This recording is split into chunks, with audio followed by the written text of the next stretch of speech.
हरियाणा के मुख्यमंत्री नायब सैनी का बयान सामने आया है। प्रदेश की डबल इंजन सरकार निरंतर काम कर रही है और ऐसे में किसानों के उत्थान के लिए निरंतर कार्य कर रही है बीजेपी। ये बात कही गई है। हमारा लक्ष्य है कि किसानों की आमदनी बढ़े और इसी के साथ ही किसान आर्थिक रूप से समृद्ध बने। सीएम सैनी ने ये बात कही है। प्रदेश के 70% किसानों के पास जमीन कम है और उनके उत्थान के लिए भी खास रणनीति बनानी होगी।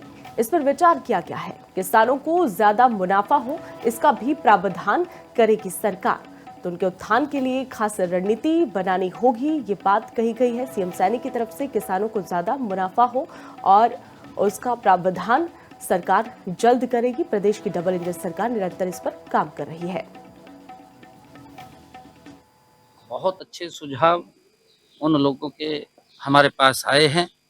हमें इस बात का ध्यान में हम रखते हैं कि हरियाणा का लगभग 70% किसान 2 एकड़ 2.5 एकड़ का किसान है और उसकी इनकम कैसे बढ़े, उसके लिए हमने सुझाव आमंत्रित किए थे ताकि हम उसको बजट के अंदर समाहित कर सकें और उसका लाभ मेरे हरियाणा प्रदेश के किसानों को मिल सके। बहुत अच्छे सुझाव उन बैठकों के अंदर हमारे सभी जो एपीओज थे या हमारे प्रगतिशील किसान थे या अन्य किसान उसके अंदर आए थे, उन सब ने जो सुझाव दिए हैं, अच्छे सुझाव आए हैं और उन सब को हम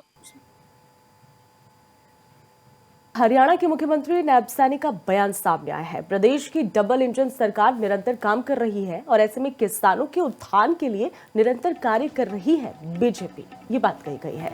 हमारा लक्ष्य है कि किसानों की आमदनी बढ़े और इसी के साथ ही किसान आर्थिक रूप से समृद्ध बने।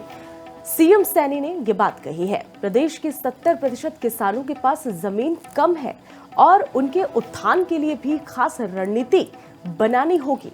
इस पर विचार किया गया है। किसानों को ज्यादा मुनाफा हो, इसका भी प्रावधान करेगी सरकार। तो उनके उत्थान के लिए खास रणनीति बनानी होगी, ये बात कही गई है सीएम सैनी की तरफ से। किसानों को ज्यादा मुनाफा हो और उसका प्रावधान सरकार जल्द करेगी। प्रदेश की डबल इंजन सरकार निरंतर इस पर काम कर रही है। बहुत अच्छे सुझाव उन लोगों के हमारे पास आए हैं।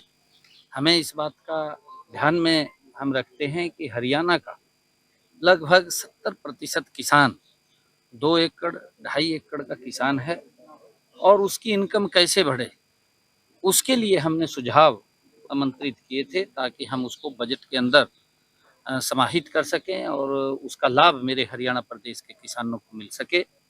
बहुत अच्छे सुझाव उन बैठकों के अंदर हमारे सभी जो एपीओज थे या हमारे प्रगतिशील किसान थे या अन्य किसान उसके अंदर आए थे, उन सब ने जो सुझाव दिए हैं, अच्छे सुझाव आए हैं और उन सब को हम